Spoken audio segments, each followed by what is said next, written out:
Assalamualaikum warahmatullahi wabarakatuh. Perkenalkan, kami dari kelompok 1, saya Hikmah Mijil Pawestri dan teman saya Rafa Amira Winandari. Kali ini kami akan mempresentasikan hasil diskusi kami, yaitu pemurnian dan pembaharuan di dunia muslim. Pembaruan atau pemurnian dalam bahasa Arab yaitu jadud, yang secara etimologi berakar pada kata jadid, yang menunjukkan kepada 3 arti pokok, yaitu keagungan, bagian, dan pegangan. Kata ini kemudian berubah menjadi jadid, yang berarti memperbaharui, sebagai lawan dari kata usang. Kata baru dalam konteks bahasan ini menghimpun 3 pengertian yang tidak dapat dipisahkan antara satu dengan yang lainnya, yakni yang pertama, barang yang diperbaharui pada mulanya pernah ada dan pernah dialami oleh orang lain. Yang kedua, barang itu dilanda zaman sehingga menjadi usang dan ketinggalan zaman. Kemudian yang ketiga, barang itu kembali diaktualkan dalam bentuk kreasi baru. Dalam bahasa Indonesia, selalu dipakai kata pembaruan, modern, modernisasi, dan modernisme, seperti yang terdapat umpamanya dalam aliran-aliran modern dalam Islam dan modernisasi. Modernisme dalam masyarakat barat mengandung arti pikiran, aliran, gerakan, dan usaha untuk merubah faham-faham, adat istiadat, institusi-institusi lama, dan sebagainya, untuk disesuaikan dengan suasana yang ditimbulkan oleh kemajuan ilmu pengetahuan dan teknologi modern. Sebagaimana halnya di dunia barat, dunia Islam juga timbul pikiran dan gerakan untuk menyesuaikan faham-faham keagamaan Islam dengan perkembangan baru yang ditimbulkan kemajuan ilmu pengetahuan dan teknologi modern itu. Yang pertama, saya akan menjelaskan kemajuan peradaban Islam dalam berbagai bidang. Diawali dari masa dinasti Umayyah, yaitu berdirinya perguruan tinggi seperti Universitas Iskandariyah dan Universitas Naisabur. Munculnya tokoh-tokoh mujtahid besar di bidang fikih seperti Imam Abu Hanifah. Kemudian dilanjutkan pada masa dinasti Abbasiyah. Terhimpunnya para cendekiawan dalam satu forum, Darul Hikmah. Lahirnya tokoh-tokoh cendekiawan muslim antara lain Al-Kindi, Al-Farabi, Ibnu Sina, Abu Ali Al-Hasan, Ibnu Daud, dan Al-Khawarizm. Kemudian pada masa dinasti Umayyah di Spanyol, yaitu adanya pengembangan ilmu pengetahuan, peradaban, dan kebudayaan seperti berdirinya Istana Alhambra, Masjid Cordoba, dan yang lain sebagainya. Kemudian yang terakhir, adanya dinasti Fatimiyah, yaitu berdirinya perpustakaan. Catatan sejarah menunjukkan bahwa peradaban Islam pernah mencapai kejayaan pada masa kerajaan Bani Abbasiyah yang berpusat di Baghdad, Irak, kerajaan Bani Fatimiyah di Kairo, Mesir, dan kerajaan Bani Umayyah di Cordova, Spanyol. Salah satu indikator kejayaan peradaban Islam itu adalah indikator dalam bidang ilmu pengetahuan. Ada 2 elemen utama kejayaan peradaban Islam dalam perspektif ilmu pengetahuan, yakni tingginya aktivitas ilmiah dan kemajuan ilmu pengetahuan, baik ilmu agama maupun ilmu umum. Aktivitas ilmiah yang dimaksud ialah penyusunan buku-buku ilmiah dan gerakan penerjemahan. Kemajuan ilmu pengetahuan dalam disiplin ilmu agama meliputi ilmu tafsir, hadis, kalam, dan fiqh. Sementara kemajuan dalam ilmu umum mencakup filsafat, kedokteran, astronomi, matematika, dan geografi. Berikut adalah tokoh-tokoh kejayaan umat Islam. Ada Al-Kindi di bidang filsafat, logika, astronomi, kedokteran, ilmu jiwa, politik, musik, dan matematika. Kemudian ada Al-Farabi di bidang ilmu pengetahuan antara lain logika, musik, kemiliteran, metafisika, ilmu alam, teologi, dan astronomi. Kemudian ada Ibnu Rushd atau Averroes di bidang ilmu fikih, ilmu kalam, sastra Arab, matematika, fisika, astronomi, kedokteran, dan filsafat. Kemudian ada Avicenna atau Ibnu Sena di bidang kedokteran, dan ada Al-Khawarizm di bidang algoritma atau matematika. Setelah masa kejayaannya, ternyata peradaban Islam pernah mengalami kemunduran. Sebab-sebab kemunduran peradaban Islam antara lain adanya krisis dalam bidang sosial dan politik. Islam tidak dapat dipisahkan dan dianggap bertanggung jawab atas stagnansi yang telah lama berlangsung dan dekadensi nyata dalam dunia Islam. Keburukan-keburukan yang ada sekarang harus dinisbatkan kepada orang-orang Islam sendiri yang tidak dapat hidup menurut ajaran Islam. Jika mereka kehilangan kemakmuran material yang mereka miliki dahulu, hal itu adalah karena mereka tidak mengindahkan separuh hukum Tuhan.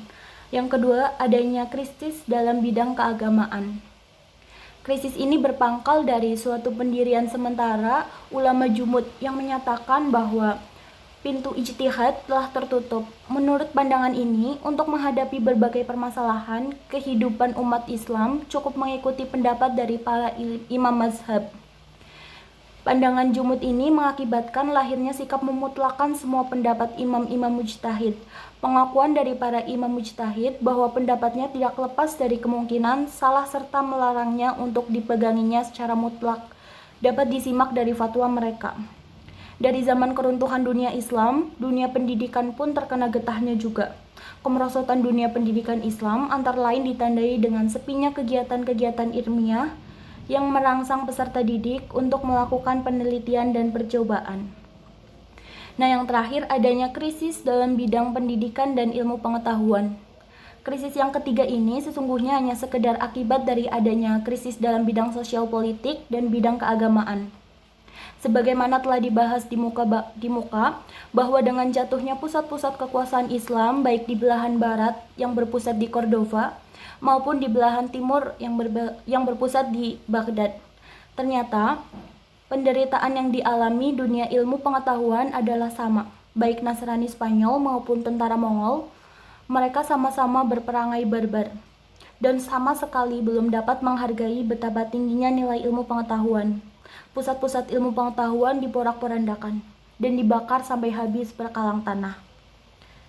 Demikian sebab-sebab kemunduran peradaban Islam. Materi selanjutnya akan dijelaskan oleh rekan saya yang selanjutnya, Rafa Amira Winandari. Ya, poin selanjutnya yaitu perlunya pemurnian dalam pembaharuan. Harun Nasution mendefinisikan pembaruan Islam sebagai upaya-upaya untuk menyesuaikan paham keagamaan Islam dengan perkembangan baru yang ditimbulkan kemajuan ilmu pengetahuan dan teknologi modern. Dengan demikian menurutnya, pembaharuan dalam Islam bukan berarti mengubah, mengurangi, atau menambah teks Al-Quran maupun teks Al-Hadis, melainkan hanya mengubah atau menyesuaikan paham atas keduanya sesuai dengan perkembangan zaman. Hal itu dilakukan karena betapapun hebatnya paham-paham yang dihasilkan para ulama atau pakar di zaman lampau itu, tetap ada kekurangannya dan selalu dipengaruhi oleh kecenderungan, pengetahuan, situasi sosial, dan lain sebagainya. Paham-paham tersebut di masa sekarang mungkin masih banyak yang relevan dan masih dapat digunakan, tetapi mungkin juga sudah banyak yang tidak sesuai lagi. Selain itu, pembaruan dalam Islam dapat pula berarti mengubah keadaan umat agar mengikuti ajaran yang terdapat di dalam Al-Quran dan As-Sunnah.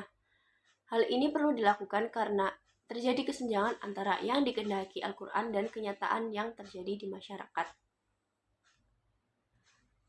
Ciri gerakan pembaharuan dalam Islam. Yang pertama yaitu memberi ruang dan peluang ijtihad dalam berbagai kajian keagamaan yang berkaitan dengan masalah duniawiyah. Yang kedua, tidak terikat secara mutlak dengan ulama-ulama terdahulu. Yang ketiga, memerangi kaum yang menyimpang. Yang keempat, kembali pada Al-Quran dan Sunnah sebagai sumber utama. Bentuk pembaharuan yang pertama, memurnikan agama setelah perjalanannya berabad-abad lamanya dari hal-hal yang menyimpang dari Al-Quran dan As-Sunnah. Konsekuensinya, tentu saja adalah kembali kepada bagaimana Rasulullah SAW dan para sahabatnya mengejawantahkan Islam dalam keseharian mereka. Yang kedua, memberikan jawaban terhadap setiap persoalan baru yang muncul dan berbeda dari satu zaman dengan zaman yang lain. Meski harus diingat bahwa memberikan jawaban sama sekali tidak identik dengan membolehkan atau menghalalkannya. Untuk poin yang terakhir yaitu tokoh-tokoh pembaharu dalam dunia Islam. Tokoh-tokoh pembaharu dalam dunia Islam di Mesir yaitu yang pertama Muhammad Ali Pasha. Muhammad Ali Pasha, seorang keturunan Turki yang lahir di Kavala, Yunani pada tahun 1765 dan meninggal di Mesir pada tahun 1849. Ia merupakan Sultan Utsmani yang resmi pada tahun 1805 Masehi. Selama berkuasa, ia mendirikan sekolah militer pada tahun 1815 sekolah teknik pada tahun 1816, dan sekolah kedokteran pada tahun 1827. Ia mengirim pelajar ke Perancis, Inggris, dan Austria. Ia juga memerintahkan agar buku-buku barat diterjemahkan ke dalam bahasa Arab. Yang kedua, Rifa'ah Badawi Rafi Al-Tahtawi atau dikenal dengan sebutan Al-Tahtawi. Lahir di Tahta pada tahun 1801 lahir di Tahta pada 1801 Masehi dan meninggal di Kairo pada tahun 1873 Masehi. Ia adalah pelajar yang sangat pandai dan cerdas dan merupakan murid kesayangan Syekh Hasan Al-Attar. Ia adalah tokoh yang berjasa dalam menggerakkan penerjemahan di Mesir. Dialah yang memperkenalkan umat Islam di Mesir berbagai ilmu yang membawa Barat pada kemajuannya. Selanjutnya, Jamaluddin Al-Afghani. Jamaluddin Al-Afghani lahir di Afghanistan pada tahun 1839 dan meninggal di Istanbul pada tahun 1897. Ia adalah tokoh pembaharuan yang hidupnya berpindah-pindah dari satu negara ke negara lain. Pada tahun 1871, ia pindah ke Mesir dan menetap di Kairo. Yang keempat, Muhammad Abduh. Muhammad Abduh lahir di Mesir pada tahun 1849 dan pada tahun 1866 ketika belajar ke Al-Azhar adalah tahun pertemuan pertama kalinya dengan Jamaluddin Al-Afghani. Dan ketika Jamaluddin Al-Afghani menetap di Kairo pada tahun 1871, maka Muhammad Abduh adalah murid yang paling setia. Bahkan ia adalah tokoh pembaharu Islam di Mesir yang pemikirannya sangat dipengaruhi oleh pemikiran Jamaluddin Al-Afghani. Ia meninggal pada tahun 1905 setelah mendapat kedudukan sebagai mufti Mesir pada tahun 1899. Yang kelima, Rashid Ridha.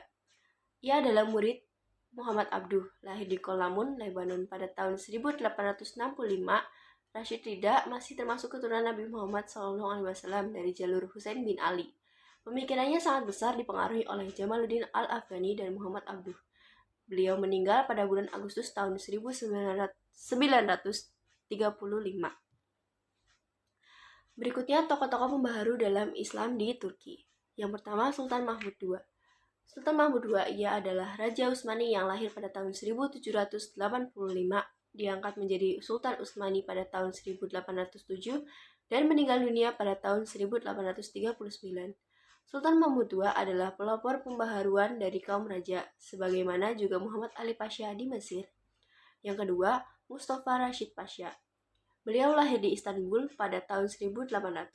Tahun 1834, ia dikirim menjadi duta besar kerajaan Utsmani di Paris, Prancis.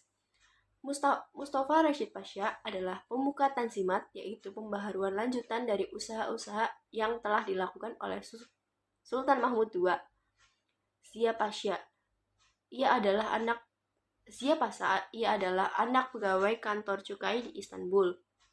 Lahir pada tahun 1825 dan meninggal pada tahun 1880. Ia adalah pemuka Utsmani muda atau Yeni Osmanilar atau Young Ottoman. Utsmani Muda adalah gerakan rahasia dari golongan intelijensia kerajaan Utsmani yang banyak menentang kekuasaan absolut sultan. Selanjutnya yakni tokoh pembaharu dalam dunia Islam di India dan Pakistan. Mohon maaf, dalam PowerPoint tersebut ada kesalahan karena ada nama yang sama. Yang pertama, Said Ahmad Said. Ia lahir pada tahun 1786 di Raebareli, Lucknow, India. Ia adalah pemimpin gerakan Mujahidin. Gagasan pembaharuannya tertuang dalam sebuah buku karyanya yang berjudul Siroti Mustaqim.